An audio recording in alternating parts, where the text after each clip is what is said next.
మరి అరవ శ్రీధర్ గారి గురించి మాట్లాడాలి కదా, ఆయన గురించి కూడా మాట్లాడదాం. మరి కోడూరు ఎమ్మెల్యే అరవ శ్రీధర్ గారు ఏం చెప్తున్నారు? ఈ వీడియో ఉంది కాబట్టి నా మీద వచ్చిన వీడియోలు అన్నీ డీఫేక్ వీడియో, అది నమ్మొద్దు అని చెప్పేసి ఆయన చెప్పుకుంటూ వస్తున్నారు. అయితే ఎంతవరకు రావడానికి గల ప్రముఖ కారణం ఎవరు సార్? ఆ వీడియో డీప్ ఫేక్ వీడియో కావచ్చు. అసలు ఆరోపణ ఎందుకు వచ్చింది? టు బీ ఫ్రాంక్ చెప్పాలి అంటే 2 చేతులు కలిస్తేనే ఒక శబ్దం అయితే ఏర్పడుతూ ఉంటుంది. ఏ తప్పు చేయకుండానే ఒక ఆరోపణ వచ్చిందంటే అది అసత్యం.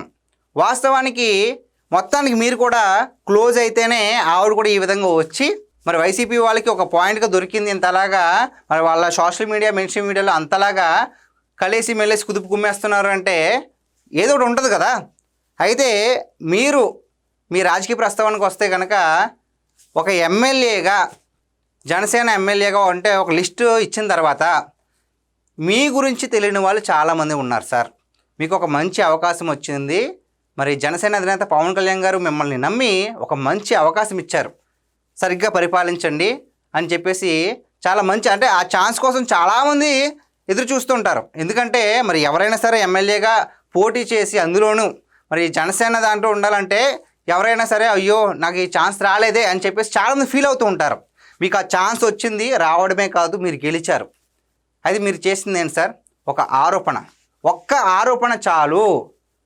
మీ వల్ల మరి జనసేన అధినేత పవన్ కళ్యాణ్ గారు ప్రెస్ మీట్ మీడియా మిత్రులకి సమాధానం చెప్పుకోకుండా చెప్పలేక పాపం తలదించుకుని ఆయన వెళ్ళిపోయిన పరిస్థితి కూడా వచ్చింది. ఇంతవరకు వచ్చిన తర్వాత ఒకవేళ మీరు తప్పు చేసినా తప్పు చేయకపోయినా అది మ్యాటర్ పక్కన పెడితే, ఇంతటి వరకు ఆరోపణ వచ్చిన తర్వాత, ఇది ఇంతవరకు వెళ్ళిన తర్వాత మీరు నిజంగా రాజీనామా చేసేసినా సరే ఆశ్చర్యపోవాల్సిన అవసరం కూడా లేదు. అంత మంచి అవకాశం ఇచ్చి పవన్ కళ్యాణ్ గారు పరిపాలన చేయండి అని చెప్పేసి మరి ప్రజలకు దగ్గరగా ఉండండి అంటే మేమైనా ఈ విధంగా ఆరోపణ వచ్చేలాగా. మరి వైసీపీలో ఎంతోమంది మంత్రులుగా ఉన్నవాళ్ళు, ఎమ్మెల్యేలు, ఎమ్మెల్సీల పైన చాలా ఆరోపణలు ఉన్నాయి.